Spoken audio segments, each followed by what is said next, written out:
हल्की हल्की बारिश हो रही थी। मैं एक शॉर्ट नाइटी पहनकर घर के आंगन में बारिश में नहा रही थी। मेरी खूबसूरती उस ब्लैक नाइटी में और भी ज्यादा निखर कर आ गई थी। अचानक दरवाजे की बेल बजी। जैसे ही मैंने दरवाजा खोला, सामने जेठ जी खड़े थे। वह मुझे देखकर मुस्कुराने लगे और कहने लगे, आज तो कयामत लग रही हो। मैं तो शर्म से पानी पानी हो गई थी। मेरे 40 साल के जेठ बिना शादी के थे। किसी काम के सिलसिले में वह शहर में हमारे घर आए थे, जो देखने में बहुत सुंदर थे। जब वह हमारे घर आए, उस समय मेरे और मेरे पति के बीच अनबन चल रही थी। मुझे उनसे खुशी चाहिए थी, लेकिन मेरा पति मुझे नहीं दे पा रहे थे। एक दिन मैंने अपने पति के लिए अपना कमरा सजाया था। उस रात पति की जगह जेठ कमरे में आ गए। उन्होंने कहा, मेरी उम्र के हिसाब से मुझे दो चीजों का ज्यादा अनुभव है। इतना कहकर उन्होंने मुझे अपने पास खींच लिया। कमरे में सजाए गए फूलों के मुरझाने तक उन्होंने मुझे पूरी तरह से। आज जब मैंने घर का दरवाजा खोला तो मेरे सामने मेरा पति नहीं, बल्कि मेरे जेठ खड़े थे। उस समय मैं शॉर्ट नाइटी ड्रेस में थी। मुझे उम्मीद थी कि दरवाजे पर मेरे पति होंगे, लेकिन सामने तो जेठ जी थे। उन्हें देखकर मैं बहुत शर्मिंदा हो गई, क्योंकि मुझे उम्मीद थी कि इस रूप में सबसे पहले मेरा पति मुझे देखे। लेकिन जो मैंने अपने पति के लिए किया था, उसका आनंद जेठ जी ले रहे थे। वह तो मुझे अलग ही नजरों से देख रहे थे। उन्हें देखकर मैं जल्दी से अपने कमरे की तरफ जाने लगी, लेकिन तभी उन्होंने मेरा हाथ पकड़ लिया। उन्होंने कहा, बहुरानी कहाँ जा रही हो? मुझे पानी ही नहीं दोगी क्या?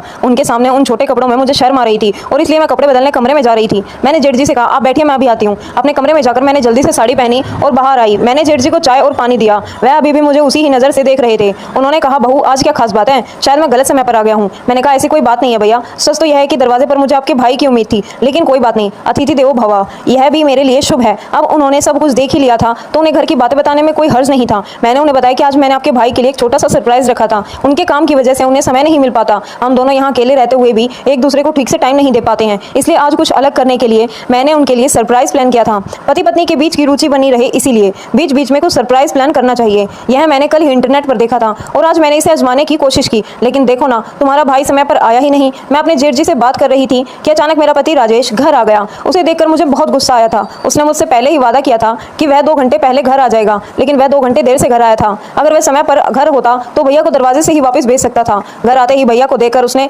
उन्हें गले लगा लिया। उसने तो मेरी ओर देखा भी नहीं। देखता भी कैसे? उसे पता था कि मैं गुस्से में लाल हो गई थी।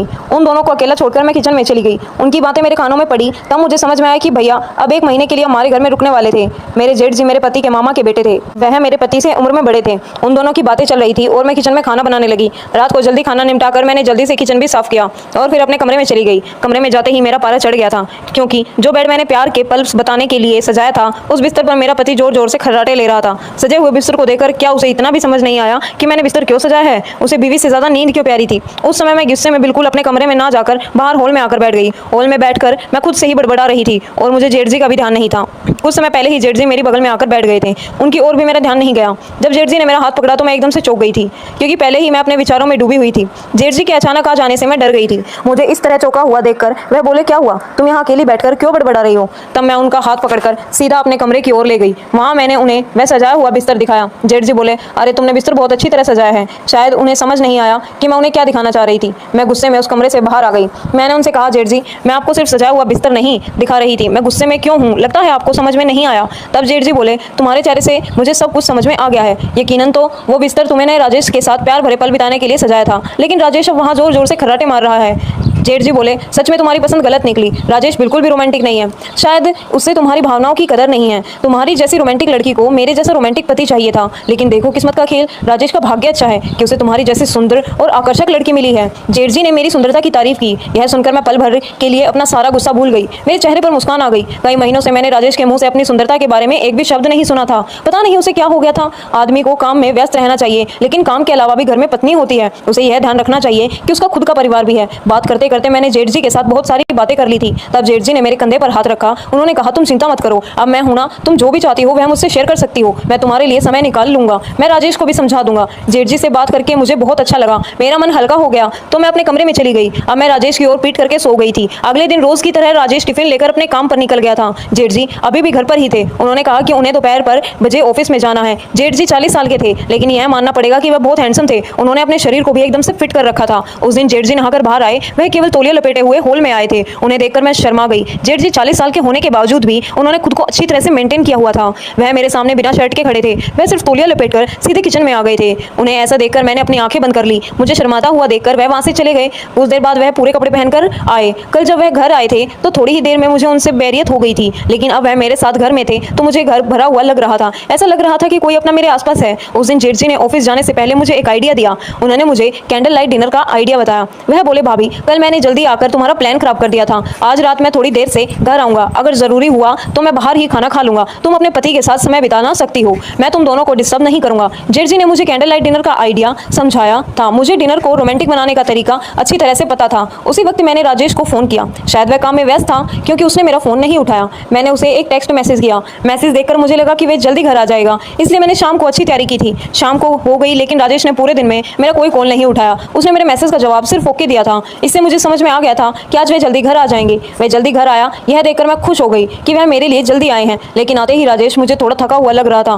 मैंने उसके साथ डिनर किया लेकिन बाकी चीज़ों के लिए मैं उसे फोर्स नहीं कर सकी क्योंकि वह पहले ही मुझे थका हुआ लग रहा था और वैसे भी वह मेरा ही पति है। उनसे ज़बरदस्ती करना या किसी भी चीज़ की जल्दबाजी करने की कोई ज़रूरत नहीं थी। आज का दिन राजेश के साथ समय बिताने का आखिरी दिन नहीं था, इसलिए उसे थका हुआ देखकर मैंने उसे कुछ नहीं कहा। मैंने उसे शांतिपूर्वक कमरे में सोने दिया। उसके सो जाने के बाद मैं किचन साफ कर रही थी। मुझे इतनी जल्दी नींद नहीं आ रही थी। किचन का काम निपटाने के बाद मैं हॉल में बैठकर टीवी देख रही थी। रात के 11 बजने वाले थे। जेठजी अभी घर नहीं आए थे। मैंने उन्हें फ़ोन करने का सोचा, तभी घर का दरवाज़ा खुला और वह अंदर आ गई। मैंने उन्हें खाने के लिए पूछा लेकिन उन्होंने कहा कि वह खाना खाकर आए हैं। 2 मिनट मुझसे बात करके वह अपने कमरे में चले गए। उसके बाद मैं भी अपने कमरे में जाकर सो गई। ऐसे ही दिन बीतने लगे। जेठजी का ऑफिस का समय दोपहर 12 बजे से शाम 7 बजे तक का था। वह सुबह से काम में मेरी मदद करते थे। जिस तरह से मेरी मदद करते थे वैसे ही मदद मेरे पति ने कभी नहीं की थी। जेठजी के साथ जो भी लड़की शादी करेगी वह बहुत किस्मत वाली होगी, ऐसा कहने में कोई हर्ज नहीं था क्योंकि वह हर चीज़ में बिल्कुल परफेक्ट थे। उस दिन रात को मैं हमारे कमरे में राजेश के कपड़े देख रही थी। उसकी कुछ शर्ट मैं धोने के लिए निकाल रही थी, तब मुझे उसकी पैंट की जेब से दिल्ली का टिकट मिला।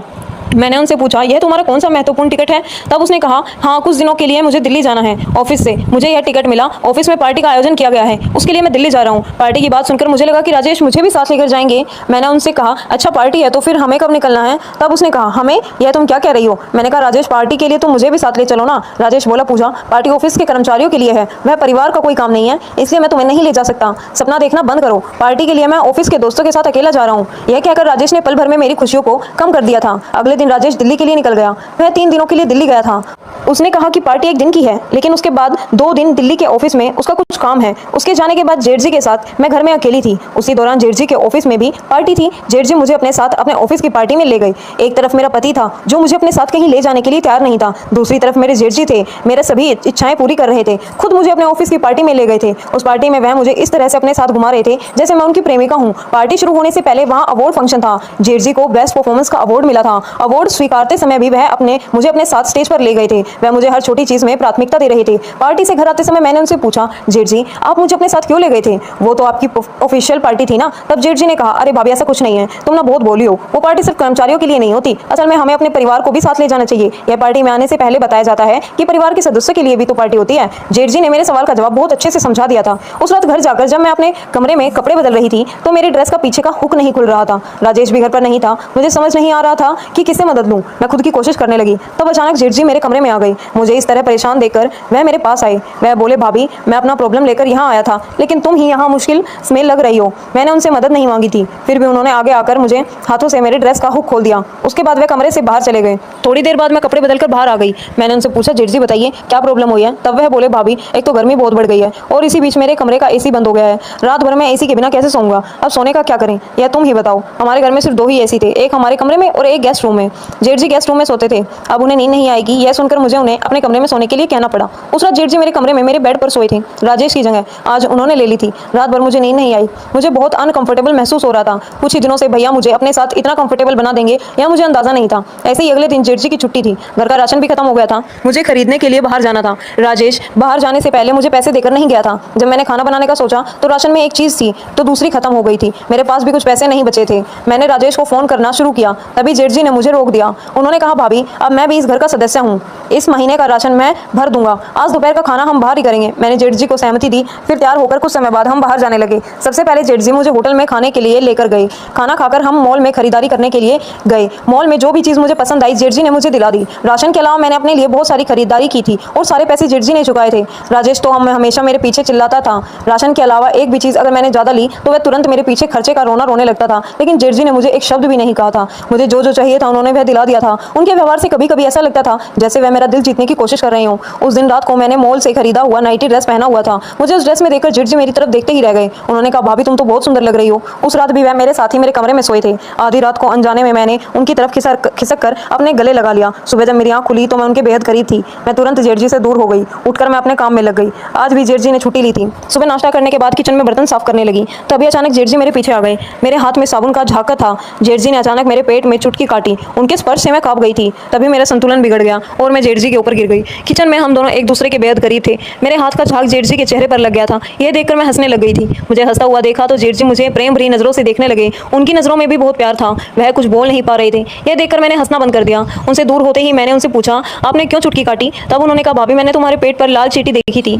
उसे ही हटा रहा था। बात करते करते जेठ जी ने मेरा हाथ का झाग अपने चेहरे पर लगा दिया। फिर हमारी मस्ती शुरू हो गई। मस्ती करते करते उन्होंने मुझे पीछे से जोर से गले लगा लिया। धीरे धीरे वह अपनी मर्यादा भूलने लगे। हमारे बीच कुछ गलत होने से पहले हम दोनों एक दूसरे से दूर हो गए। उस दिन पूरा दिन मेरे दिमाग में जेठ जी का ख्याल चलता रहा। वह मेरे बहुत करीब आ गए थे। उनकी आंखों में मुझे अपने लिए प्यार दिख रहा था। वह वैसे भी राजेश मुझे नजरअंदाज करता था। घर में मौजूद दूसरा आदमी तो कम से कम मेरी देखभाल और परवाह कर रहा था। भाई साहब को क्या चाहिए था? मुझे अब समझ आ गया था। पिछले कुछ दिनों से राजेश से जिस सुख की उम्मीद लगाए बैठी थी, वो सुख शायद मुझे जेठ जी से मिलने वाला था। जेठ जी राजेश से उम्र में बड़े थे, राजेश से ज्यादा स्मार्ट और दिखने में भी अच्छे थे। निश्चय ही वह दो बातें अच्छे से जानते होंगे कि किसी औरत को कैसे खुश रखना होगा। रात को भी राजेश के घर आने की संभावना थी, लेकिन वह रात को 9 बजे घर आ गया। सोने से पहले मैंने दूसरा नाइटी ड्रेस पहना था। राजेश ने वो ड्रेस मेरे ऊपर देखा, फौरन उससे पूछा, 2 दिन में यह ड्रेस कहाँ से आई? मैंने उसे यह नहीं बताया था कि वह ड्रेस जेठ जी ने मुझे दिलाया है। मैंने कहा, मेरे पास थोड़े पैसे थे, उनसे मैंने यह ड्रेस खरीद लिया। राजेश मुझे शक भरी नजरों से देखने लगा, लेकिन अब मुझे उसकी नजरों की ओर उसकी जरा भी परवाह नहीं थी, क्योंकि जिस व्यक्ति को अपनी पत्नी की परवाह नहीं है, उस व्यक्ति के बारे में मैं सोचकर क्या कर सकती हूँ। मेरी परवाह जेठ जी को थी।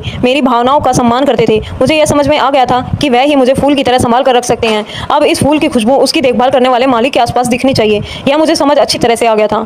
उस दिन मैं राजेश से थोड़ी दूर थी। अगले दिन राजेश और जेठ जी अपने अपने समय पर ऑफिस के लिए निकल गए। आज भी किचन में काम करते समय पर मेरे दिमाग में जेठ जी का ख्याल आ रहे थे कि जेठ जी के पास जाकर मैं राजेश को धोखा दूंगी, ऐसा मुझे लग रहा था। उस समय मैंने दोनों की परीक्षा लेने का फैसला किया। मैंने जेठ जी और राजेश को एक संदेश भेजा कि मेरी तबीयत बहुत ज़्यादा खराब हो गई है। मैंने घर